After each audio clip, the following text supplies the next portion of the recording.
Hi everyone, here we've got Xiaomi Mi 9T and let me share with you how to manage the watermark on this device, so actually how to turn it on or off.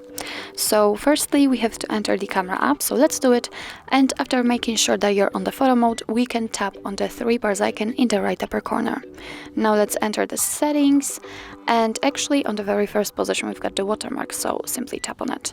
Right now the watermark is off, and as you can see here we've got actually 2 options. So firstly we can add timestamp on photos, and obviously you can turn it on by tapping on the switcher and turn it off by tapping on it again. It's up to you if you want to activate it, but let me actually focus on the device watermark. So in order to turn it on, just tap on the switcher right here, and from now on actually the watermark is activated, so it means that after taking a photo you will be able to see the watermark, which will tell you that this photo was taken by your device.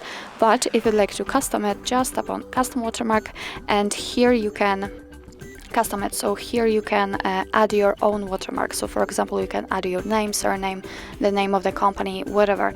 So let me enter the HardReset.Info and tap on save. As you can see, it immediately appears right here. So let's check, let's get back to the camera, and let's take a photo by tapping on the shutter button, obviously.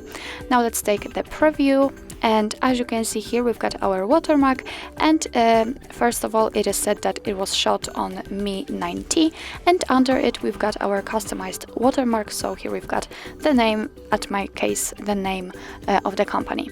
Of course you can turn off the watermark whatever you want. Just go back actually to the watermark settings and tap on this switcher to turn it off. Let's get back and check, and after taking the photo you cannot see the watermark right here. So actually that's all. This is how to manage the watermark in your Xiaomi Mi 9T. Thank you so much for watching. I hope that this video was helpful, and if it was, please hit the subscribe button and leave the thumbs up.